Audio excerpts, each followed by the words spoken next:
Question number 20 क्या कह रहा है? Vijay had some bananas and he divided them into two lots A and B.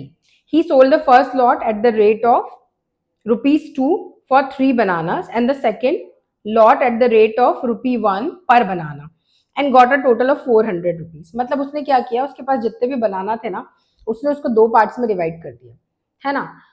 जैसे एक फॉर एग्जाम्पल अपने से मान लेते हैं कि जैसे उसके पास 10 बनाने थे तो उसने 5-5 के स्लॉट में उसको डिवाइड कर दिया। ऐसा जरूरी नहीं कि उसने आधा आधा ही किया, हो सकता है उसने 4 और 6 के स्लॉट में डिवाइड किया। तो एक को तो उसने कैसे बेचा, जैसे जो 6 वाला था ना उसको उसने ऐसे बेच दिया कि 2 रुपए 3 बनाना के, तो 6 वाले पे उसको कितने पैसे मिले, और जो 4 वाला था उसको उसने 1-1 रुपए पे बेचा, एक बनाना 1 रुपए, तो उस पर उसको अलग पैसे मिले। दोनों मिला के जो उसको टोटल पैसे मिले वो हुए 400 रुपीज, है ना। If he had sold the first lot at the rate of rupee 1 per banana and the second lot at the rate of rupees 4 for 5 bananas, मतलब अब अगर उसने थोड़ा रेट चेंज किया होता और फर्स्ट वाले स्लॉट को 1-1 रुपए में बेचा होता, मतलब एक बनाना 1 रुपी, और दूसरे वाले स्लॉट में 5 बनाना उसने बेचे होते 4 रुपीज पे, तो his total collection would have been 460 rupees. तो उसका कलेक्शन थोड़ा ज्यादा होता, 60 रुपीज बढ़ जाता, है ना। Find the total number of bananas he had.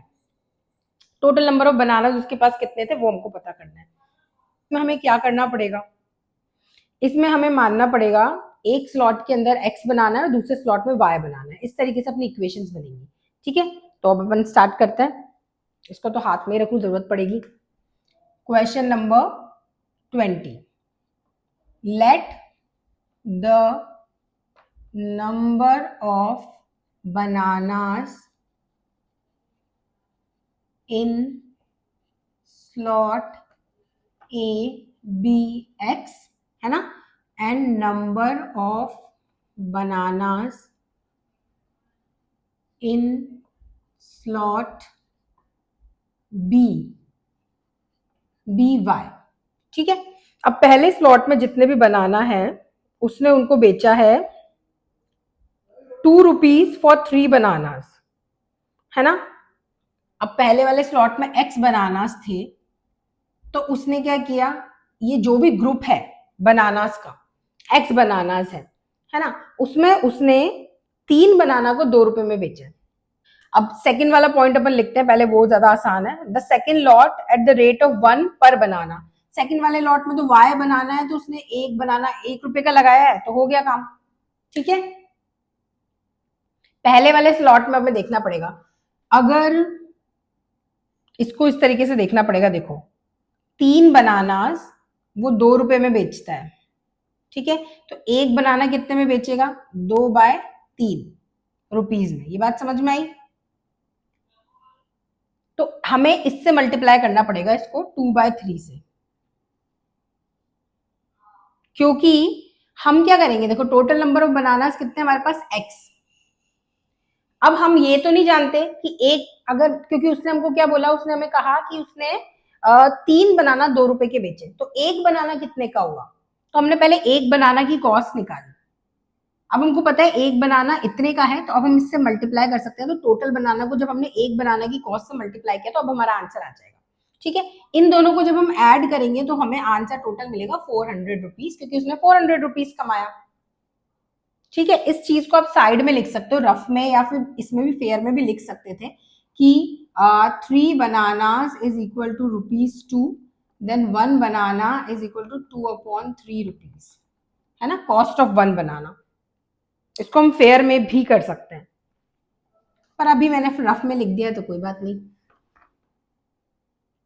Side में लिख दो। ओके, तो ये हो गई। इस इक्वेशन को थोड़ा सिंप्लीफाई कर लेते हैं, तो हो जाएगा 2x, एलसीएम लोगे तो ये हो जाएगा 3y, और ये वहां चलेगा जाएगा तो 3 4 12। ये हो गई फर्स्ट इक्वेशन, है ना, हमने एलसीएम लिया है।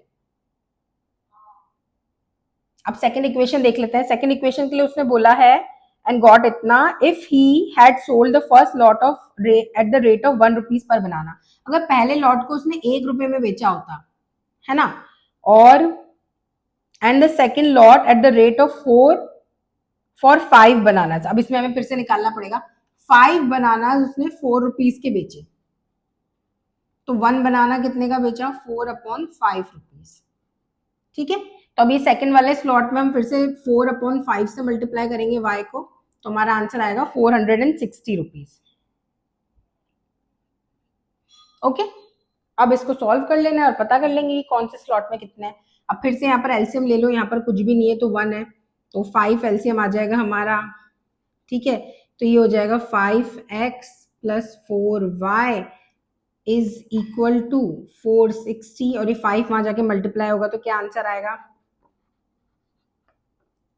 46 इंटू 5, 5 6 30, 5 4 20, 23, तो 2300। ठीक है, एक और जीरो कहां से आया? ये वाला जीरो, तो ये हो गई इक्वेशन अपनी 2। अब इतना उतार लो, इसके बाद आगे करते हैं। इसके बाद आगे इन इक्वेशंस को सॉल्व भी तो करना है।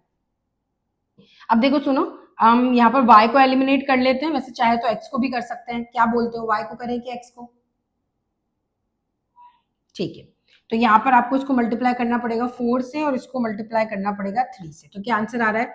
3 2 8, सॉरी 4 2 8, 4 3 12y प्लस 12 इंटू 4 होता है 48 0 0, और यहाँ पर हम करेंगे तो 3 5 15x प्लस 4 3 12, 3 3 9, 3 2 6, ये अपना आंसर आ गया। अब इन दोनों इक्वेशंस को हम सॉल्व कर लेते हैं, यहाँ लिख लेते हैं 8x plus 12y is equal to 4800, 15x plus 12y is equal to 6900। ये माइनस माइनस माइनस, साइन इसलिए चेंज किया क्योंकि हमें कट करना है y को।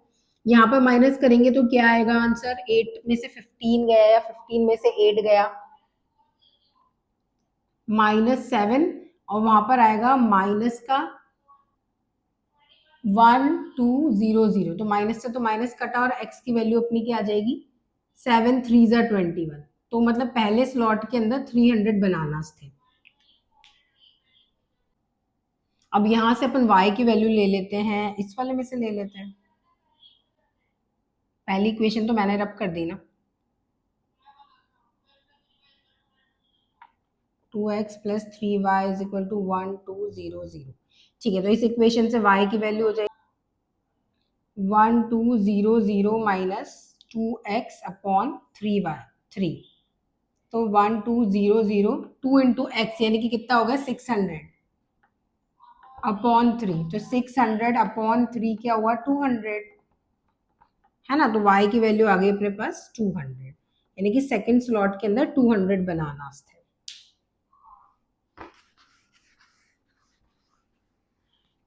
अब देखो एग्जाम में अगर आपको, जैसे अभी तो हमें पीछे से देख के पता चल जाता है कि हाँ आंसर सही है या गलत है, लेकिन एग्जाम में आप रीचेक करना चाहते हो कि मेरा आंसर सही आया है कि नहीं, तो कंडीशंस में रख के देखो। उसने क्या बोला था? पहले वाले स्लॉट में उसने 3 बनाना 2 रुपए के बेचे, है ना।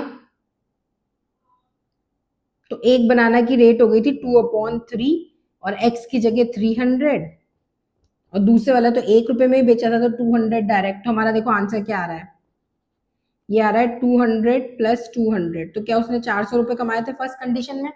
हाँ, मतलब हमारा आंसर सही है। समझे बात को? ये रीचेक करने का तरीका है। क्या होता है जनरली, जैसे बच्चों को कहा जाता है कि पेपर को रीचेक करना, तो वो क्या सोचते हैं कि रीचेक का मतलब है कि बस हम देख लें एक बार कि हमने क्या लिखा है। रीचेक करना मतलब आंसर्स को रीचेक करना, कि टैली करना कि हमारे जो आंसर्स आए हैं क्या वो इसके अकॉर्डिंग, सिचुएशन के अकॉर्डिंग करेक्ट है कि नहीं, है ना, उसको टैली करना कहते हैं। अब उतार लो, फिर आगे करते हैं।